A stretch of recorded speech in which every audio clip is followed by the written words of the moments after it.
मित्रांनो, स्टार प्रवाहाच्या प्रेमाची गोष्ट या मालिकेबद्दल मोठी बातमी समोर आली आहे. प्रेमाची गोष्ट या मालिकेतून लोकप्रिय अभिनेत्री तेजश्री प्रधान हिनं निरोप घेतला आहे. तेजश्री या मालिकेमध्ये मुक्ता ही मुख्य भूमिका साकारत होती. सूत्रांनुसार तेजश्री प्रधाननं प्रेमाची गोष्ट या लोकप्रिय मालिकेला रामराम करण्याचा निर्णय घेतला आहे. त्यामुळं आता काही दिवसांनी मुक्ताच्या भूमिकेत एक वेगळा चेहरा पाहायला मिळणार आहे. मराठीसह हिंदी मालिका विश्वात झळकलेली अभिनेत्री मुक्ताच्या भूमिकेत झळकणार आहे. पण तेजश्रीनं मालिका सोडण्याचा निर्णय का घेतला हे अद्याप देखील समोर आलेलं नाही. प्रेमाची गोष्ट मालिकेत तेजश्रीची जागा अभिनेत्री स्वर्धा ठिगळे घेणार आहे.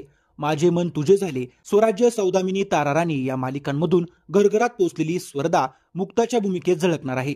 माहितीनुसार स्वर्धा लवकरच प्रेमाची गोष्ट मालिकेच्या चित्रीकरणाला सुरुवात देखील करणार आहे. तेजश्री प्रधान 2024 मध्ये बऱ्याच चित्रपटांमध्ये झळकली होती आणि या वर्षात देखील तिचे बरेच चित्रपट येणार आहेत.